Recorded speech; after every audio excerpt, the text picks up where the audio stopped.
Hey Tegan, I wanted to give you an example of a good hitter, probably to emulate. As a hitter actually at Oklahoma University, she just rakes the ball, and this ball she hit about 350 feet and tatered it. If you look, I'll go back and just hit play, and you'll see she just smokes this ball, just launches it out of the park. Good looking hitter, drives the ball deep, but I want to get back to show you some of the elements that I think are really important for us to work on with you as a hitter. I'm going to get back to her position, and I'm going to get back to yours. So let's just go back to the stance. So looking at your stance, you kind of go through this motion, you notice, to get ready, and then you kind of start moving your hands out to get in that position. The thing is, though, I'll tell you, I want you to get in a much more relaxed position to start. Your hands are too far away from your body. So when you get to here, so you notice your hands are really high. Hers are pretty relaxed. She tilts her bat more, lays it more on the shoulder. And I'll tell you why that helps you get some rotational power, just being a little more relaxed. The further away your hands are from your body, the less you're really going to get rotational power, and you're going to be more inclined to have your hips and your hands not in sync when you swing. So, one of the first things is you're a really athletic girl, and you compare the two. She's a little more erect in her stance and a little more center balanced. You're a little far back. I see this in a lot of high school softball girls. You do a good job of bringing your weight forward, and we'll talk about that. Some girls I see where they just rotate and swing and don't really get drive. So I'm going to go ahead and clear that. But we'll talk about getting those hands closer, laying it to your shoulder.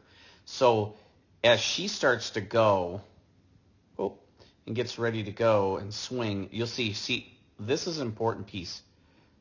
So her hands start to go back into the load, her hips start to lock. She leg kicks up. I'm okay with that. It works for her to get to a good athletic position. Look at those hips are cocked. Her hands are back. She's in a great launch position, driving her weight forward. She generates a lot of force. And we talk about rotational power. Look at her hands and her hip are in sync together when she swings. They're in total unison.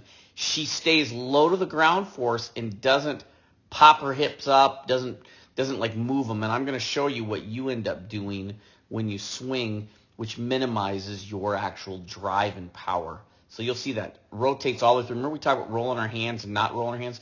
She stays hands up all the way, the palm up, drives through. You notice she never rolls it over. Stays through the ball all the way, okay? Let's go to you.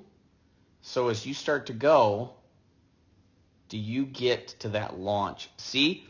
You don't really cock the hips. What's the first thing you're doing? In your hands, you really never get to a load. You just drop the hands because you're too far away from your body. Now you just have to open everything up really quick.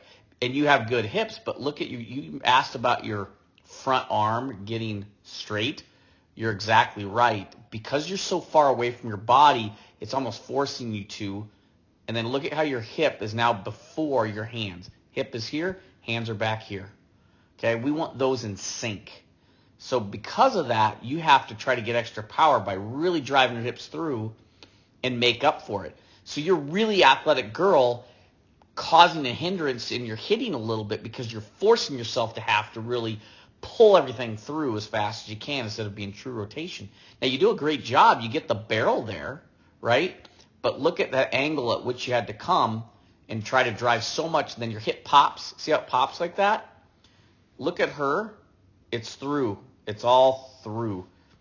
The reason you pop is it tries to help you generate a little more power. Here's the downside to that. Because you pop up, your bat path went from, I'm going to clear that. Your bat path, instead of being smooth all the way through, it goes whoop, and it's actually got to come up now. So here's the thing. As the ball comes, you're going to top it or you get under it. So you're actually creating a margin of error for yourself as a hitter a lot more. So those are the things that I think I don't want to get too complicated here, but everything's really good except for we get that strong arm. We want bend in that arm, right? Rotational.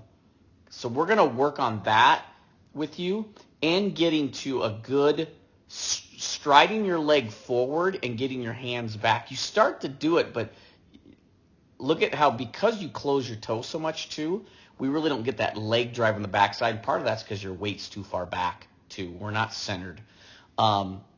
You generate a lot of torque, and you get away with a lot of things with really athleticism.